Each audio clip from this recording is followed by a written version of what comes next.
call to order the December 14th meeting of the Cary Town Council. And at this time, I would like to recognize our Mayor Pro Tem, Ms. Robinson, for our ceremonial opening. Great, well, thank you so much. So in my family, we often do a recap at the end of the year to just say what happened this year. And I keep a record of all that, year after year. And so I thought I would write down some of the things that happened for this year. And I think this was a relatively quiet year for the town, but we did have some notable experiences. We started off the year with the funeral of past Mayor Harold Ritter, and he had passed away on December 31st. So almost in 23, so I'm counting that as the first thing. And that, and you spoke at that, which was quite eventful. And then soon after that, this region was announced as the host for the World University Games for 2029, so that was a great announcement. Quiet period after that for a little while, and then we had two more notable citizens from Cary pass away. First, Anthony Blackman, who is not just a friend of all of us, but just an outstanding public servant to our community. Very generous, sponsored a lot of the things, and really was a person who helped us usher in Cary being a greater place than it was before. And he passed away on September 15th. And then we had the passing of Coca Booth, former Mayor Coca Booth. And that was October 9th. And of course, Coca Booth was credited for really establishing some of the high standards that we have in our community. And I remember a story that a past manager had told me once about Coca Booth. The council used to go out for breakfast after council meetings and hang out and talk. And at one of those, Coca was remarking about how the trash trucks were kind of dirty looking. And he's like, that is our billboard. That's an image for the town of Cary. And those should always be perfectly clean. And since then, we've kept our trash trucks looking pretty darn good. And that's just one example of how he set the tone for the town. So he really made a huge contribution. And a lot of people don't even realize that Coca Booth was a person. Because we have the Coca Booth Amphitheater, and they're like, what? Coca Booth's a person? But yes, he was a great person. And he left office the day that Harold and I joined the council in 1999. Throughout the year, we had some recognitions. Of course, I'm not going to get them all, but a couple of them was that Wallet Hub ranked us number 5 in the nation for best place to buy a home. We were ranked number 2 by Livability as the best place to live in the Southeast. And just this week, Architectural Digest put us number 9 on their list of cities. So a lot of great accolades there. I think the big highlight for the year was the opening of downtown Cary Park. And that may be why we had such a quiet year otherwise with other things, because so much of our staff's attention was devoted to this huge park, which so far has been a great success. And then at that same day where we opened the park, we dedicated France Square, which is just a wonderful testament to our good friend who served so well for 16 years to the town of Cary. And then finally, we capped off the year by swearing in 2 new council members. So glad to have you both here. And in that sense, it makes 2023 quite notable. So please join me in pledging allegiance. I pledge allegiance to the flag of the United States of America, and to the republic for which it stands, one nation, under God, indivisible, with liberty and justice for all. Thank you, Ms. Robinson, for that recap. That was pretty good. I enjoyed that. Thank you. And tonight I'll be thinking like, oh, I forgot this. And breakfast was at the Waffle House because that was the only place open at 2 in the morning. It was also the only restaurant in Cary at the time. There's actually, when I moved here, there were almost no restaurants. Okay, our next order of business is to adopt an agenda. Is there a motion to do so? So moved. There's a motion and a second. Discussion?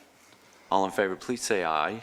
Aye. Any opposed? Motion carries unanimously. This takes us to recognitions, reports, and presentations. And our first presentation is the 2023 Annual Comprehensive Financial Report, which is a mouthful, and that's called ACAFR. It used to be called CAFR. ACFR. ACFR. Oh, okay. Financial report. And so Ms. Branch is going to talk about ACFR. with us today. Yes, It is different, right? it is different. Oh, okay. Just I a didn't switch of imagine. letters. It's different. All right, so good evening, Mayor and Council. On November the 9th, you will recall, I presented a preliminary look at the 2023 financial information. Tonight, as part of wrapping up that year, I am joined by our audit partner, April Adams, with Cary Beckert, to formally present the audit results and annual comprehensive financial report as of June 30th, 2023. First, I want to recognize and thank all of you for your oversight, involvement, and stewardship in Cary's financial position. You are engaged and active participants in Cary's financial management and are foundations for our success. I am believing that by the completion of our presentations, you will also feel confident about these takeaways. First, Cary remains in excellent financial condition. Spending remains within budget, revenue generation remains strong, and we continue to meet our financial policies and regulatory requirements. Second, we continue to meet our policy that we have set for our general funds fund balance. And third, with our clean, unmodified opinion that April will discuss, we are positioned for continued growth and maturity in our financial management. The annual financial report documents Cary's financial position and results of operations for a given fiscal year. In this case, as we've mentioned, we will be covering fiscal year 2023, which is spanning over the period of July 1, 2022 through June 30th, 2023. The full document is currently available on Cary's website. Tonight, each of you should have received copies of the financial report along with the auditor's executive summary, which April will summarize in her comments. I want to take a moment to orient everybody into this report as you enjoy your read. The report is divided into 4 sections. The introduction section. This gives you all insight into our organization's responsibilities and financial framework. This section summarizes Cary's governance. The financial section. Here it presents the independent auditor's report, basic financial statements, and other required reporting. A nice read in this section is the management discussion and analysis, which discusses significant variances noted during the year. The statistical section. This provides a perspective on Cary's financial indicators over a period of time. In some cases, up to 10 years of information is provided. Some of the favorites in this section include the history of fund balance, assessed property values, utility fees, just to name a few. And the compliance section. This section reports Cary's activities and compliance with federal and state grants, awards, and bond covenants. If that's of interest to you, this is where you can also see the federal awards and the spending against them during the year. We are pleased to report that Cary's completed audit yields results in keeping with the points that I shared tonight and during our November update. Before passing the mic to April to speak more specifically about Cary's 2023 audit, I'd like again to thank you, Council, for your support and your guidance. I would like to make sure to acknowledge all of the staff around our organization who have also played a role in Cary's financial status and outlook and the overall financial success. Now I will welcome April to come up and provide for you a more detailed report from this year's audit. I'll be available following her comments to take any questions.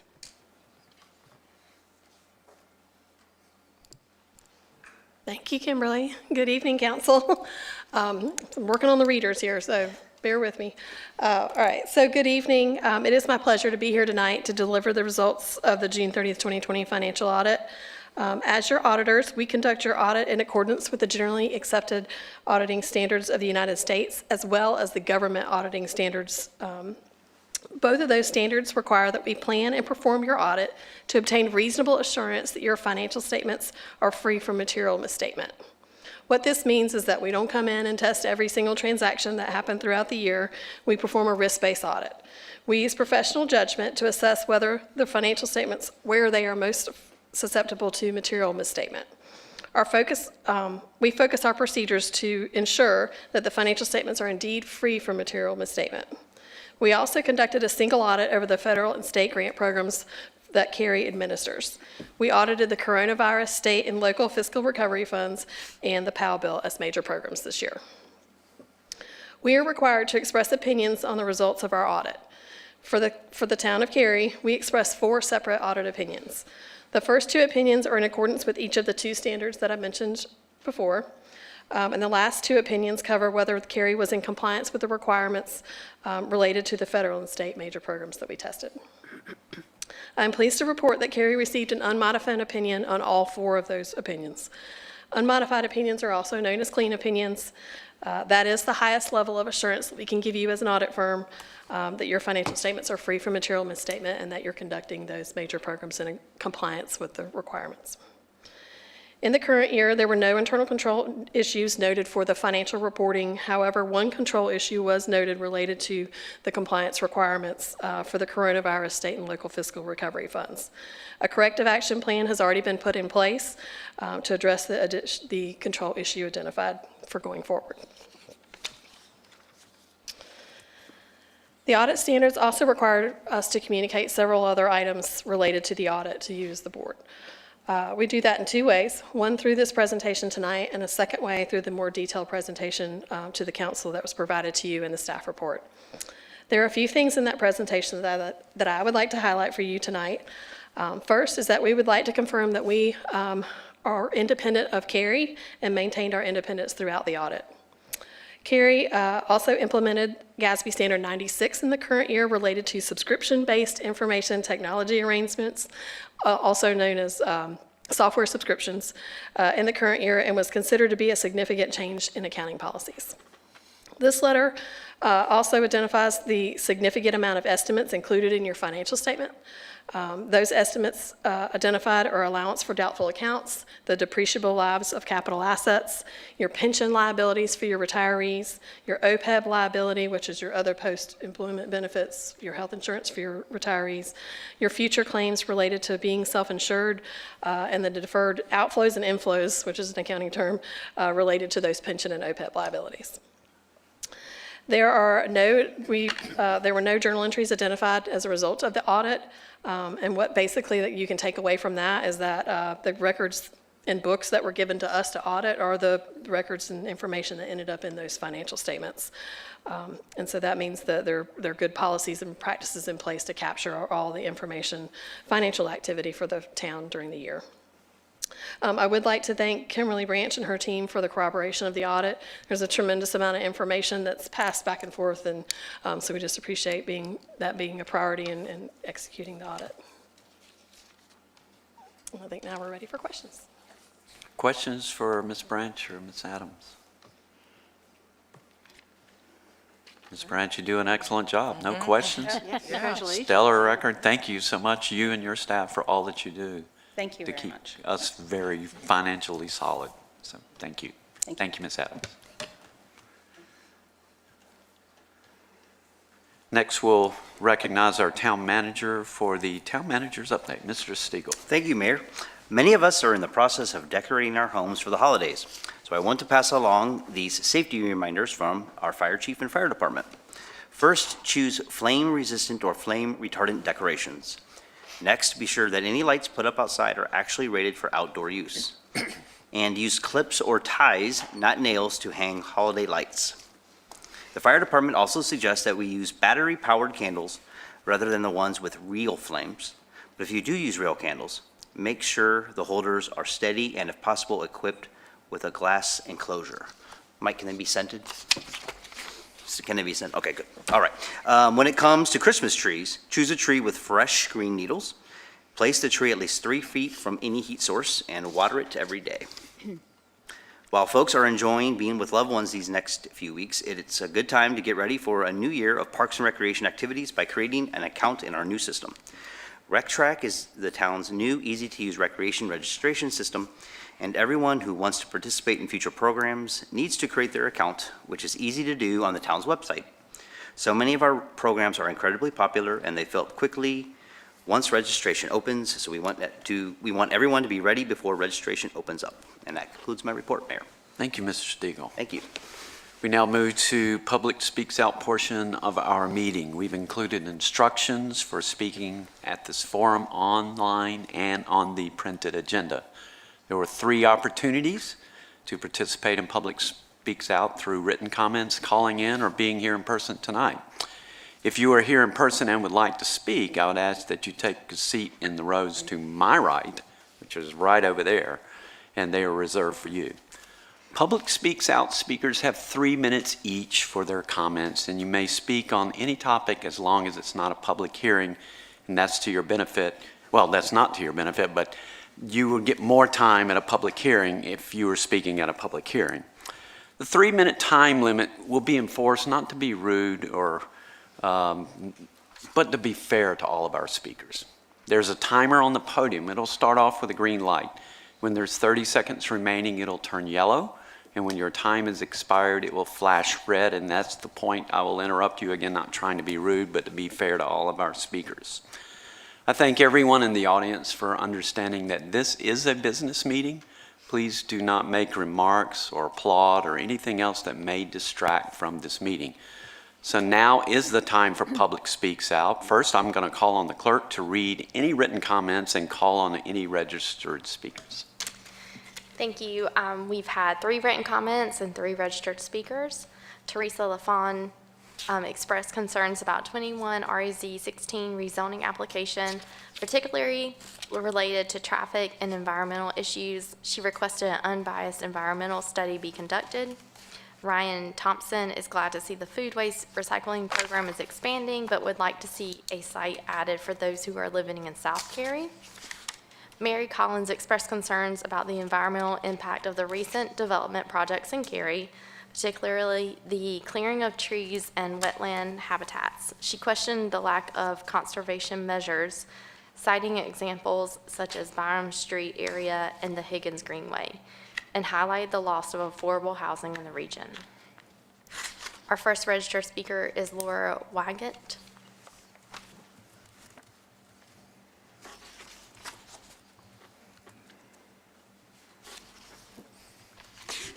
That ragged's almost as big as the one I have.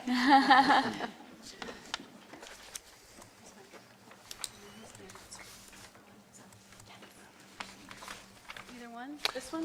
This one right here. All right. Please want to stand on the side.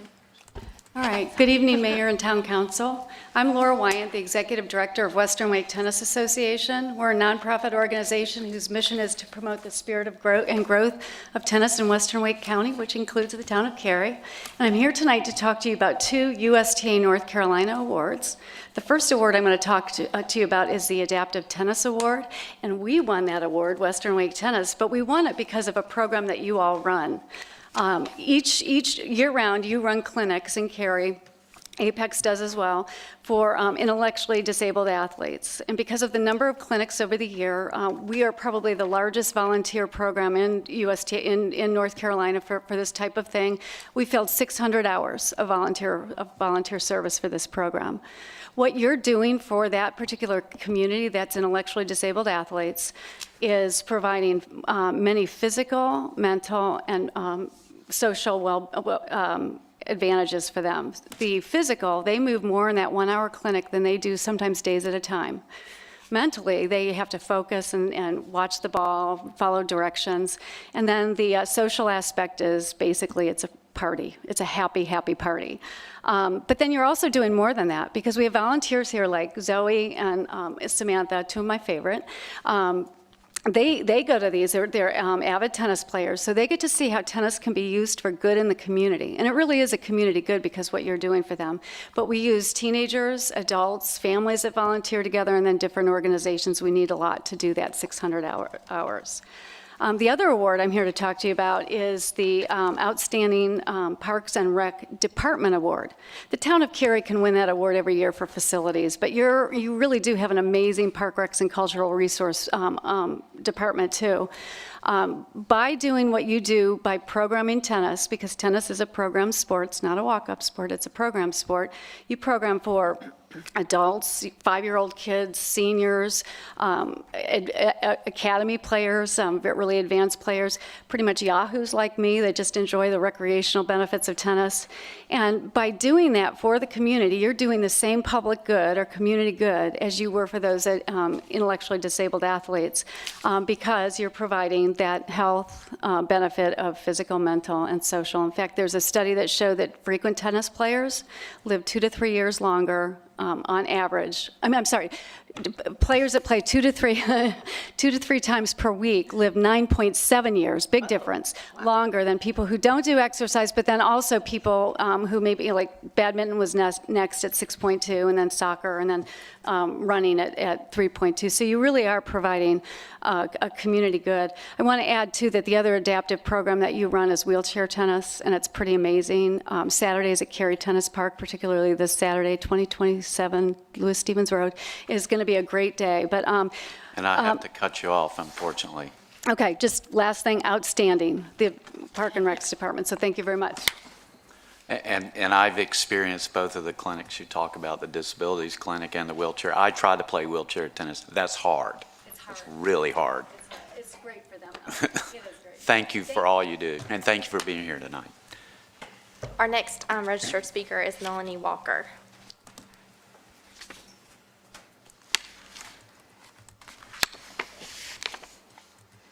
And then following her is Joseph Galetti.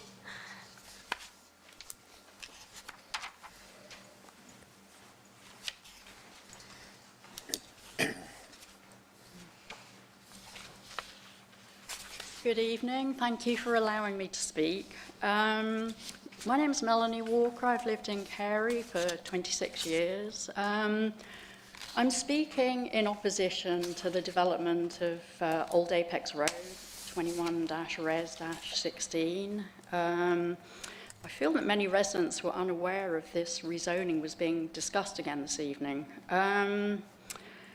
Firstly, I have some questions. I mean, I don't pretend to understand the procedural details. I'm sure I'm not alone. I believe that the public and residents surrounding this parcel of land have the right to know what changes are now being proposed and should have the opportunity to weigh in on them. I mean, some of the questions I have are, how has this proposal changed following the meeting in July of last year? My understanding is that the original traffic study for this rezoning was done during COVID lockdown. Has this traffic study been redone accurately? Does it include the other new development further down Old Apex Road in Apex? And has the developer discussed the concerns brought up last year with the people who live close by? Just some of my questions. I have a few thoughts. I have my own thoughts. I also am including a couple of thoughts from other Cary residents. One guy, Jim, who actually lives in Oxford Hunt, said our property is adjacent to Triangle Forest, and this rezoning case. He says, I still feel like I'm on vacation having the privilege of living in Cary. However, that feeling has been eroding over the past several years as we have been experiencing what appears to be unrestrained and unprincipled growth. This is a very unpopular proposed development that entirely changes the area around Triangle Forest and Oxford Hunt. The proposed 255 rental apartment complex is completely out of character compared to the adjacent subdivisions and will cause tremendous traffic problems. It will result in clear-cutting a major portion of one of the few remaining forest areas in our town that support deer and other animals, and will cause tremendous runoff problems to Hoffman Lake and Oxford Hunt. He finishes by saying, this is one of the most ill-advised developments I have ever seen proposed for Cary. I mean, my own thoughts are that this land is a valuable wildlife habitat. I mean, aside from the environmental considerations, how will this impact traffic? Old Apex Road is one way in each direction, and the impact to traffic will be huge in this area. There's no public transportation here. I think this is a terrible plan, and if put to a vote to the people of Cary, I believe it would get voted down by a huge majority. Please do not go ahead with this development. Once destroyed, this beautiful wildlife... Ms. Walker, I'm sorry, I have to interrupt you at this point. If you have your remarks that you would like for us to read, if you can leave them with the clerk, she'll make sure we get them, and we can read the remainder of your comments. Okay, thank you so much. Thank you. Do I just leave them with you? Thank you. All right, our next speaker is Joseph Galati.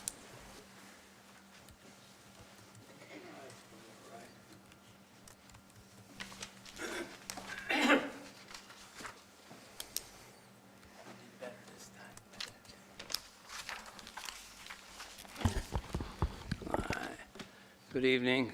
I've been here before. But I wanted to once again... Could you state your name for the Oh. record? Joseph Gugliotti. Thank you. Okay.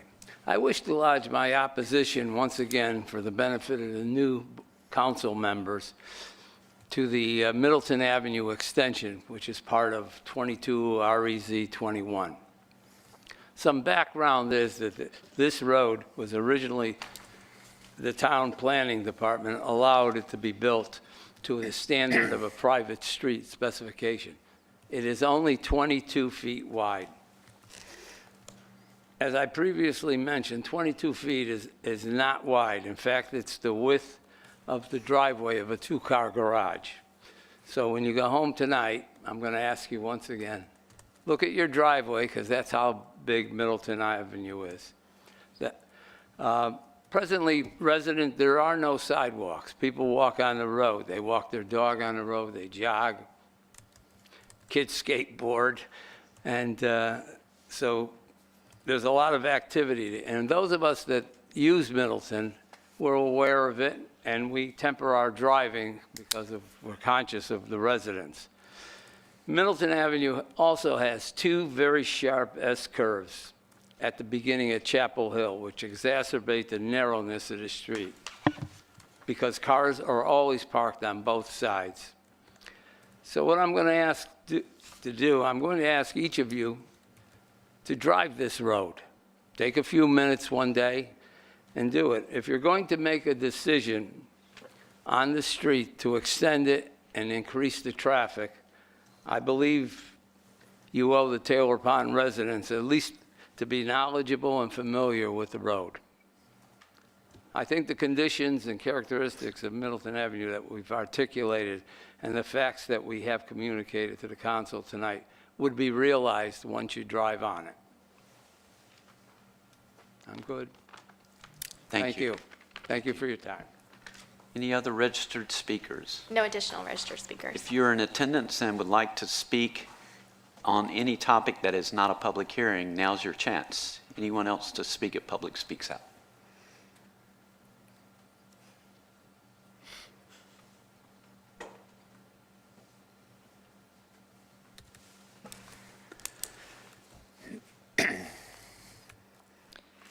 Good evening, Council. My name is Renee Miller. I'm a Cary resident. The deer rut is just ending. The time of year when these graceful creatures gallop through the neighborhoods and cross major roads trying to find a mate. And now is the time when our white-tailed neighbors start to look for food. I must admit to a love-hate relationship with the deer in our neighborhood. On one hand, they are amazing animals and a pleasure to watch. And on the other hand, they seem to prefer my flowers to their native forage. I take it as a personal challenge to find a few things to put in my landscaping that they won't eat. Our neighborhood may be a microcosm for Cary at large. When we moved there 14 years ago, we had few problems with the local deer. After the LED street lighting was installed, we began to notice more deer damage to the landscaping. And then a few years ago, some of our neighbors began building fences. We now have 3 fences on our street and 1 behind us. And these structures have significantly changed the paths the deer use to get around. Our property is now more like a cattle chute for the deer, and that means they look for food in new places. and this winter looks to be particularly challenging for the deer with so few acorns, a primary source of food for them. That got me thinking, as we infill more and more, what are these creatures and so many others that are living alongside us going to eat? According to North Carolina Fish and Wildlife, Wake County can count 41 to 50 deer per square mile in unincorporated areas. I imagine the population in our urban forest is not that much different. The Urban Forest Master Plan focuses on trees and vegetation. Very little specific consideration is given for the creatures who live in and eat that vegetation. We have to realize that we are talking about more than songbirds and squirrels. Maintaining a healthy population of larger wildlife will require more explicit consideration. Like the buffalo in Yellowstone, our white-tailed deer population has no concern for municipal boundaries. They deserve a fighting chance to flourish despite their urban surrounds. Our town needs to specifically consider the deer and other larger animals as we fill in vacant land. The areas being developed may be feeding areas or connectors to the pathways already protected by our town. Understanding the potential effects on wildlife will help both the animals and we humans better adapt to change. A great deal of our educational energy has been spent on pollinators in the last few years. Couldn't we do something similar for the mammals and birds that live in our woods? It seems that educating citizens, developers, and the HOA boards might help us better be able to peacefully coexist with our native wildlife. Thank you, and Merry Christmas to you all. Thank you, Ms. Miller. Next speaker for Public Speaks Out. Anyone else for Public Speaks Out? Seeing no one, I'll close Public Speaks Out. And before we move to the consent agenda, I know that one of the speakers asked about the process, and I'll explain that a little bit, hopefully to help. The rezoning process starts with a pre-application meeting with the staff. They submit an application for rezoning. A neighborhood meeting is then held. And that is, in the instance you were talking about, that happened a year or two ago. And then a public hearing for the rezoning happens here in Town Hall. And then it goes to our Planning and Zoning Board, which is an advisory board of citizens who reviews and makes a recommendation to council whether or not it fits the community plan. And then it comes to council for a vote. The topic you were talking about is the developer has asked that instead of coming to council for a vote, that it goes back to the Planning and Zoning Board for another recommendation. Now, their vote is not binding, it's just a recommendation. And you're right, we don't know the details of that yet. Just that's a little bit on the process. There is, I would guess, at least a couple of months before we make a decision, if not longer, on that particular item. Having said that, oh, I thought you had a no. No, sorry. All right. Having said that, we'll move to the consent agenda, which is item 4. And for the benefit of the people watching this meeting on TV or streaming, I'm going to take a moment to review all the consent agenda items. Please keep in mind that one vote approves all of these items. On the consent agenda, we have requests for referral for further consideration from the Planning and Zoning Board, bid award for Ops A and B roof replacement, traffic calming on Whitford Place subdivision, Town of Cary, Town of Holly Springs agreement regarding municipal annexation boundary, consideration of right-of-way closing on Macedonia Road, consideration of right-of-way closing of Twyla Road. And I've heard from Councilmember Smith that he would like to pull item 4.1, which is the request for referral for further consideration from Planning and Zoning Board for discussion. And I'll recognize him at this moment for his comments before we move it to later in the meeting. Is that Okay, what we want to do? That's kind of unusual. Fine. As you just mentioned a few minutes ago, that it is unusual for an applicant to go through the process and then just about ready to come back to us, want to go back to P&Z. And in this case, I believe the message that from the applicant was that they heard our concerns at the public hearing, and they saw the vote that P&Z gave them, about a year ago, that wasn't very successful for them. So they are asking to go back and present again to P&Z, hopefully learning from the feedback they got from us and also hearing the feedback from P&Z before. And I think that's good news. That helps the process. It means people are listening, things are going back and forth. The only reason for wanting it pulled, or to at least bring that explanation up, is because I think from a public trust perspective, there was a lot of heartburn when all this was going on, and there was a lot of emotion going on, and there was a lot going on back and forth. And I felt like if it was on consent without explanation, I felt like that would be perceived as trying to put something in undercover. So under full disclosure, I don't care if it remains on consent.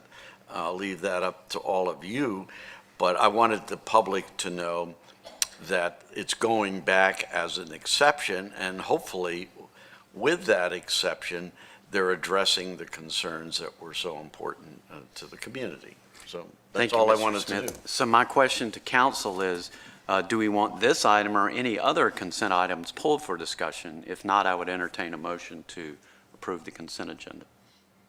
Anyone to pull any items? I'll make a motion to approve the consent agenda as stands. Okay. Is there a second? I'll second. I'll second. Discussion? All in favor of the motion, please say aye. Aye. Any opposed? Motion carries unanimously. Thank you, Mr. Smith. Thank you. We now move to public hearings. Same rules apply for public hearings that applied for public speaks out, with one exception. Public hearing speakers now have 5 minutes for their comments. Our first public hearing, and I think it's our only public hearing, yeah. First public hearing is 23 REZ 11, which is 2500 Piney Plains rezoning, and Principal Planner Aaron Puckett will introduce the item. Council will not take action on this item tonight. Instead, it will go to our Planning and Zoning Board for their review and recommendation and return to us at a future date. Ms. Puckett. All right, thank you so much, and good evening, Council. This is a request to rezone approximately 2.08 acres located at 2500 Piney Plains Road, which is north of the intersection of Piney Plains Road and Tryon Road. Tonight's meeting is the public hearing for the request, so no action is required. The public hearing for a rezoning request is the second public meeting in the rezoning process. And I'm going to go over process here, but Mayor, I think you already did a very good job of covering I didn't know the slide was in here. This request has already been through the preliminary steps with staff for a pre-application meeting and submittal of a complete application. And this case has then had a neighborhood meeting for nearby property owners, which will be discussed later in the presentation. Tonight is the public hearing, and after tonight's meeting, this item may be forwarded to the Planning and Zoning Board for their review before returning back to you for final decision. The subject property is a single residential parcel with an existing detached dwelling. It is surrounded by residential lots of varying size and type. For additional context, this site is located just north of Tryon Road and about a mile southwest of Crossroads Shopping Center. There is also a planned NCDOT interchange project to address improvements at the interchange, which is visible near the top of this slide, which would include entrance and exit ramps to Piney Plains in the area of the current Piney Plains Road and Dillard Drive intersection. This NCDOT project will likely impact traffic flow in the area. This is a view of Piney Plains Road looking north with the subject property on the left. There are no power lines running along the frontage of the site on Piney Plains Road, and any new power lines are required to be located underground. Impacts to environmental features on all properties in Cary are regulated by the Land Development Ordinance, or LDO. And according to Cary's maps, there are no stream buffers impacting this site, but if the rezoning is approved, a more detailed assessment is required to be completed by an engineer at time of development plan review. Piney Plains Road is currently a 5-lane thoroughfare and is built out consistent with the Imagine Cary Community Plan future roadway widths map, including existing sidewalk along the property frontage.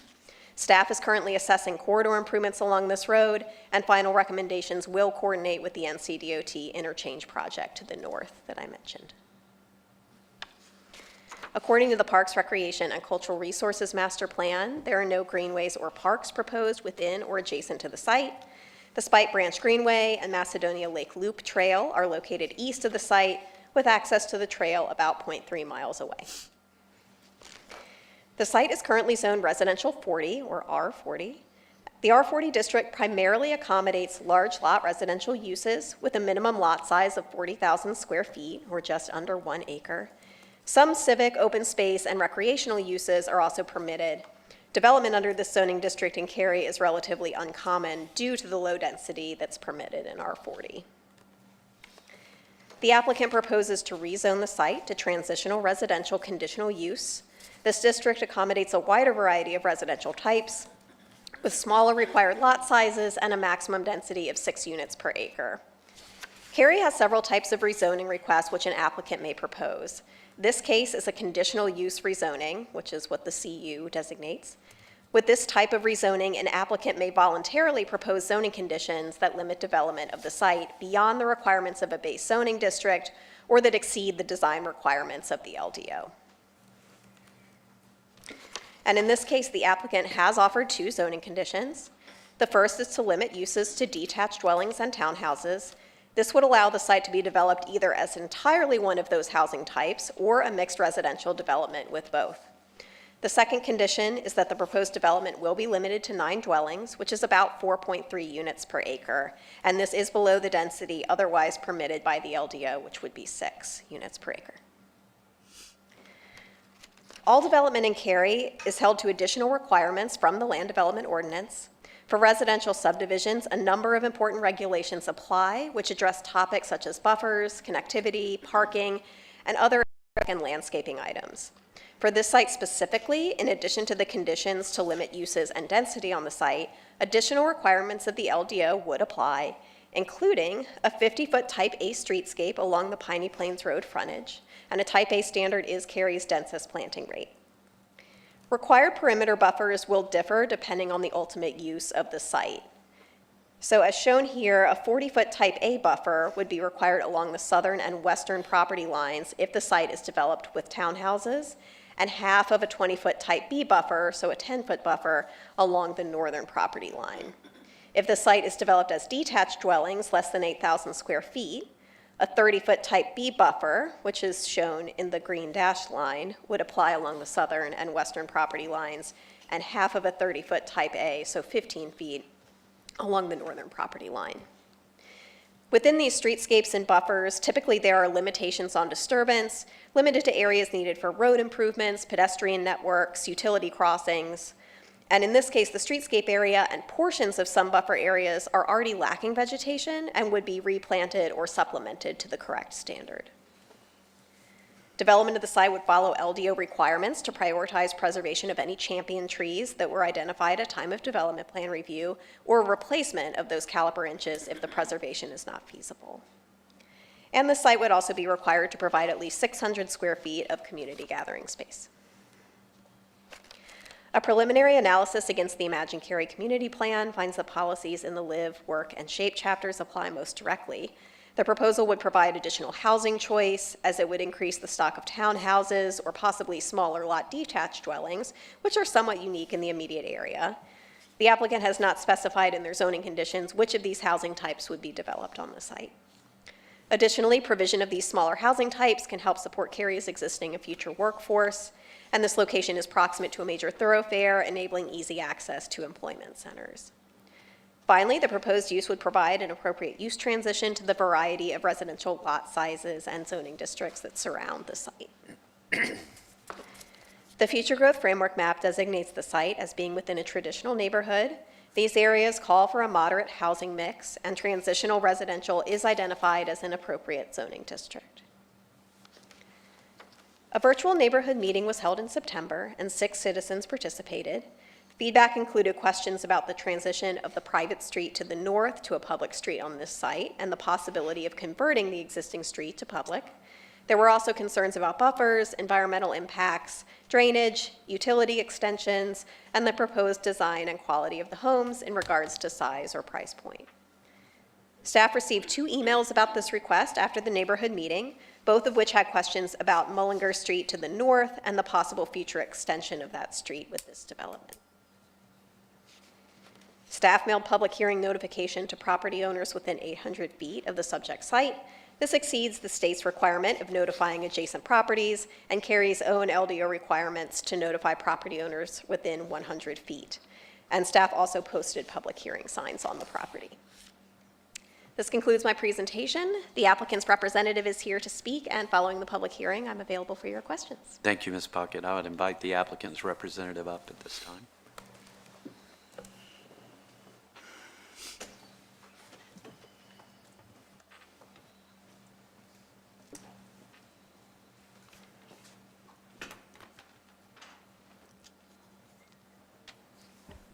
Good evening, Mayor, members of the council. My name is Brandon Moore. I work for the site group at 1111 Oberlin Road in Raleigh. And I don't have a lot to add to the staff presentation. It's very thorough. I just wanted to give some context on the client and the backstory for this development. So Homam Habta is the client. His family bought this parcel with the intent of building 3 homes on the lot, and the math was wrong. 2 acres at R40 doesn't lead to 3 houses, and so we have to go in and rezone the property in order to get 3 units. And in meeting with staff, it looked like TRCU was going to be the recommended district. We were going to have to extend the north development pattern across our site, which is probably going to put us at around 9 units if we continue that. So these aren't professional developers. Their goals are a little different than most you get in here. And we're just going through the process, trying to work with staff and let them build their houses. Thanks a lot. Thank you. So now's the time for the public hearing for 23 REZ 11, excuse me. And I'll call on the clerk to read any written comments and call on any registered speakers. We had no written comments and only 1 registered speaker, Matt Jr.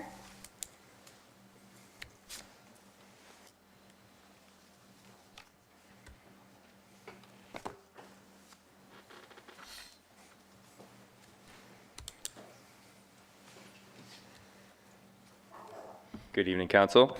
My name is Matthew Jr. As the president of the HOA board at the Piney Place Townhomes, I appreciate the opportunity to speak at this public hearing regarding the proposed rezoning application adjacent to our community. Firstly, we recognize and respect the property owner's right to develop his land and pursue a return on his investment. The proposed plan to transform a 2-acre lot with an outdated single-family home into a vibrant mix of maybe 4 townhomes, maybe more, I guess to be determined, and 3 single-family homes could be a valuable addition to our area, enhancing the overall appeal of our neighborhood. However, as a community, we have several concerns we hope will be addressed during the planning and execution phases of this project. So I have 6 of them here. So the first one is the Mullinger Road expansion.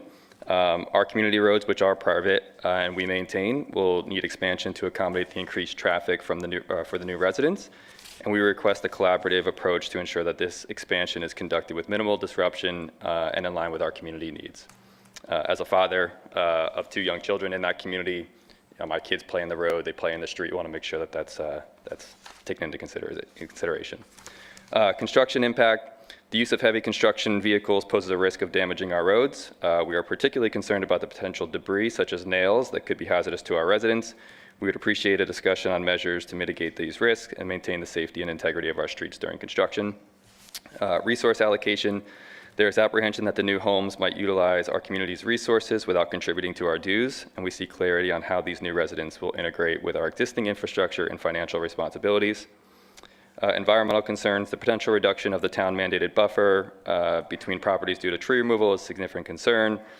We advocate for the preservation of green spaces and adherence to environmental guidelines to maintain the aesthetic and ecological balance of the neighborhood. Parking and traffic, the prospect of increased vehicles, particularly from guests of new residents, could lead to congestion on our streets, and we request a plan to manage parking and traffic flow to avoid disruptions to our community. And the last is land use queries. So there's, we're curious about the current development of, there's a kind of a farm/garden that he's building on the property right now, which seems to precede the construction of homes. Just understanding the purpose and timeline of this interim project would help alleviate some confusion and ensure that our community is well informed. So in closing, we're supportive of development that enhances our neighborhood and respects the needs and character of our community. We look forward to a constructive dialogue and a collaborative approach to ensure that this project is beneficial for all parties involved. Thank you for hearing our perspective. Thank you, Mr. Junior. Any other registered speakers? No additional. No additional. If you're here in the audience and would like to speak on this public hearing, now's your opportunity. Anyone to speak at this public hearing? Seeing no one, will close the public hearing. To Mr. Junior, I would encourage you to meet with Ms. Puckett or contact her. A lot of your questions, some of your questions are site plan related, which is, this is a type of use, is a zoning use. And some are zoning issues, and she's the perfect person that could answer all the questions, and she'll have the latest information. So if you can develop a dialogue and keep in touch with her, she'll keep you informed as this goes through the process. And speaking of the process, which she showed a little bit earlier, it next goes to the Planning and Zoning Board and will come to the council at a future date. I'm guessing we're 4 months out at least. So you've got plenty of time to discuss and have more information. And I forgot to ask my colleagues for comments, questions on this zoning. Yes, please. Jack, do you want to go first? I just have a question about Mullinger Street. Can someone from staff help us understand what the difference is between the standards of this private road versus the standards that we'll have now with this public street? Because we don't allow the private streets anymore. Correct, and this was one of, I believe, the last townhome developments that was built under the older standards, so it is a smaller right-of-way, and we have put some of the members of the HOA and residents of that development in touch with our transportation and facilities staff to start those discussions about whether or not there would be some possibility to convert it to public in the future. Okay, do you know what the width is compared to the public streets? Today's width is 40, and I can get that information for you about Mullinger. I don't have it off the top of my head. All right, thanks. Other questions or I comments? have a follow-up to that because we're both non-private street lovers. Once, I know there's a pilot going on right now with certain areas that we're looking to help convert private streets to public streets. Would this potentially fall into one of those pilot processes? That's something I can definitely follow up with our transportation and facility staff and find out. Great. And also curious, are there, if it is a public street, I believe that requires a sidewalk at least on one side. Do we know if there's a sidewalk at least on one side of that private street? And would the conversion to a public force also a sidewalk? I will double check. I do not believe there are sidewalk on those private streets currently, and yes, it would be required on at least one side with the public street. That information would be great to have as it comes forward. Get that, certainly. Other questions or comments? I've got a quick, can you clarify for me, you said 40 feet? Is the current right-of-way for a public townhome street? For a public townhome street? Yes. Specifically? Thank you. Yes. Thank you. Any other questions or comments? I've explained the process. Ms. Puckett's explained the process. One thing that I'll add is you have the opportunity to speak at each and every council meeting, whether you spoke at a public hearing or a public speaks out this evening. So don't feel like this is your last opportunity to speak on any topic. You're always welcome to come to a council meeting and speak on any topic you would like. Thank you, Ms. Puckett. Thank you. And this will go to our Planning and Zoning Board as part of the process. This takes us to discussion items. The bid award for Symphony Lake Dredging Project is up next, and Ms. Widmar will introduce this item, and council may take action. Good evening, Mayor and Council. Tonight we are discussing the Symphony Lake dredging project for your consideration. Symphony Lake is just one of 7 lakes and dams owned by Cary. The vast majority of the remainder of ponds and lakes in Cary are actually privately owned. In addition to regular dam maintenance, periodic dredging helps ensure reliability and resiliency of this Cary-owned stormwater infrastructure. Symphony Lake is located adjacent to Cocoa Amphitheater on Regency Parkway with a dam located at Ederly Drive. Cary has owned the lake and dam since it was constructed in 1982.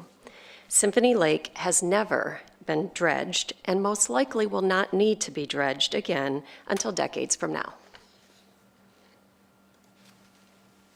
Like all lakes and ponds that are built in line with a stream, dredging is required to keep the lake in harmony with the land around it. This is due to stream sediment transport, which is a naturally occurring process during and immediately after a storm. When the fast flow of the stream enters the still water of the lake, sediment settles to the bottom of the lake. When the upper portions of the lake fill with sediment, water quality functions are reduced, and there is the possibility of flooding, for instance, in this case, on the surrounding greenway, and if the sediment accumulation is not properly addressed.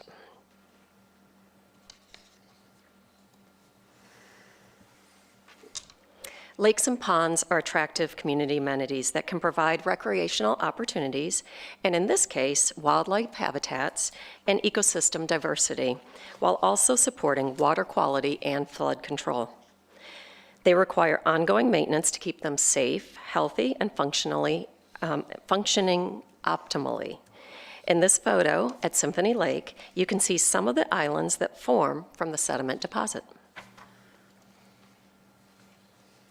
As you know, Cocoa Amphitheater and the adjacent banks of Symphony Lake are important for many Cary-sponsored activities, including the Chinese Lantern Festival, which runs from November through mid-January, as well as a full season of activities that kicks off in April.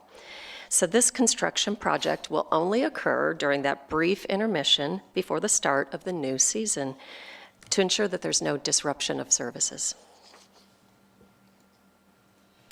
And to contain this project exclusively on Cary property, a portion of the Symphony Lake Greenway Trail will be closed from early January through May, as shown in red in the image. Symphony Lake Park will be used to stockpile the dredge material, where it will be subsequently dewatered with a filter press. Prior to initiating construction, a full communications plan will be executed, providing information about greenway closure and detour. Typical dredging equipment in the upper right photo operates directly on the lake, while the filter press in the lower left photo is located on the adjacent land to receive the silt and reduce the amount of water prior to being transported off-site. One challenge associated with dredging a lake sometimes relates to finding a location to deposit the silt. While assessing this disposition of dredged sediment at Symphony Lake, staff was able to identify a Cary Utilities project that requires closing a lagoon, which is circled in the aerial photo, and located at the South Cary Water Reclamation Facility. The dredged material will be transported approximately 9 miles to this facility. Filling the lagoon with the dredged spoils will be a significant cost savings for both projects. So after months of study and to complete this project within the required timeframe, Cary went out to bid in October, and then on November 14th received 3 bids. H.G. Reynolds Company Incorporated was determined to be the lowest responsive and responsible bidder. and staff recommends that council award the dredging of Symphony Lake project to H.G. Reynolds Company Incorporated for $2,930,044. These funds were already included in the previously approved budget. Thank you for your consideration of this, and I'm available for any questions that you may have. Thank you, Ms. Whitmore. I know that having been a past president of my homeowners association that has a pond, we usually remove the wildlife, lower the level, dig it out, lift it back up, put wildlife back in there. And the biggest expense was hauling away the material. That's right. By far. And so it's great to hear that you had a good solution for that and that you're not disrupting the wildlife. That is very significant. So that's very impressive to see that. I didn't know those machines existed, so. Thank you. That's very good. Other questions or comments? I'm just curious how you put wildlife back. They basically collected as many fish as they could. Really? And there's a service that actually does that and stocks ponds. And they take that away, and then when you're done, they'll bring them back. That's amazing. So, yeah. And it's not 100%, I'll just say that. Are we dredging the entire lake The majority or is just the sedimentation area? mostly in the sedimentation area. There is a portion, so there is some sediment that has transported down, and we are removing a little bit around the structure that's close to the dam in order to ensure that we have full operations of that structure, which allows us to lower the lake and everything. So full inspection of that area. Wow, $3 million. That's something. It's expensive, I know. Like I said, the homeowners, they'll collect money for what's in every month's or whatever, every quarters, and then it's collected in CDs and everything else for decades, and then you spend it. So in 40 years, I think we've done ours twice. But it has to be done, like you said. Yes. They'll start building islands and stuff, so. It's the health of the pond. Any other questions, or are we ready for a motion? Don't be shy. Yeah, I'll make a motion that we approve the recommendation and the vendor as noted. There's a motion. Is there a second? A second. Discussion. All in favor, please say aye. Aye. Any opposed? Motion carries unanimously. Thank you. Ms. Whitmore. So now the council will need to go into closed session, and I'll recognize Ms. Bush for the Sure. motion.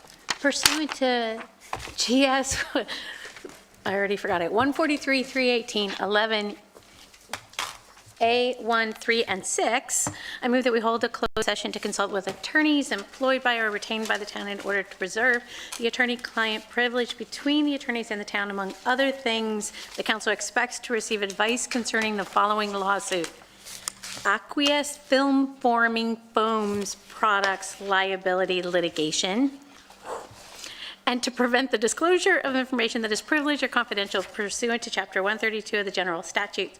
Consider the qualifications, competence, performance, character, fitness, conditions of employment, and/or conditions of initial employment of one or more individuals or prospective public officers or employees.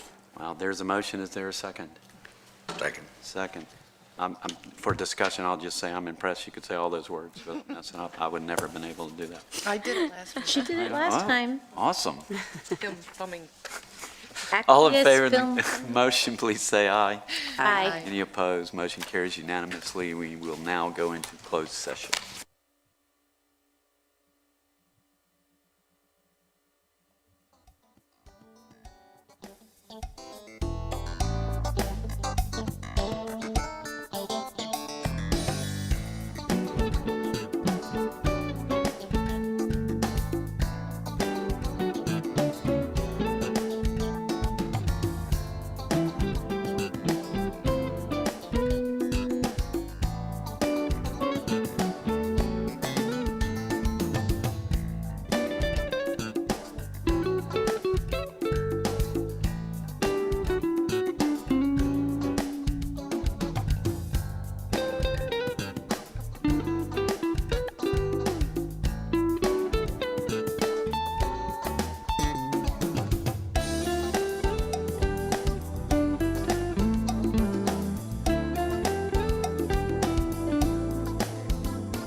we'll reconvene the council meeting. We have no further business this evening, so I'll declare this meeting adjourned.